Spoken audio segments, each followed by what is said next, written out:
সাথে আধুনিকতার মেলবন্ধন। মা শিপ্রা ক্রিয়েশন মানে বাজেট ফ্রেন্ডলি কালেকশন। আর যদি সেই বাজেট ফ্রেন্ডলি কালেকশন নিয়ে আসি আমি কাঞ্জিভারামের মধ্যে, চলো আগে কিছু কাঞ্জিভারামের কালেকশন দেখাবো ভীষণ সুন্দর সুন্দর কালারের সাথে। ফার্স্টে দেখো বর্ডারটা, ঐতিহ্য এই কারণে কাঞ্জিভারাম কিন্তু একটা ভীষণই ঐতিহ্যবাহী শাড়ি এবং আমাদের সকলের পছন্দের।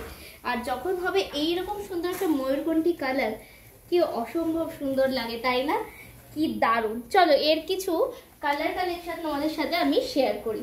প্রথমেই দেখাচ্ছি একটা খুব সুন্দর bottle green with red, just কম্বিনেশনটা দেখো ভীষণ সুন্দর। স্ক্রিনশট নাও, স্ক্রিনে নাম্বারে ঝটপট হোয়াটসঅ্যাপ করে ফেলো নিজের পছন্দের কালারটা। খুব সুন্দর একটা পেস্তা কালার বলা যেতে পারে, এটা কিন্তু সি গ্রিনের সাথে গেল, এবং একটা টিল গ্রিন যেটা কিন্তু খুব সুন্দর রানীর সাথে যাচ্ছে। তো কেমন লাগলো কালারগুলো অবশ্যই কমেন্টে জানাতে ভুলো না। আর অবভিয়াসলি নিজের পছন্দের শাড়িটা স্ক্রিনশট নিয়ে এখনই বুক করে ফেলো হোয়াটসঅ্যাপ নাম্বার।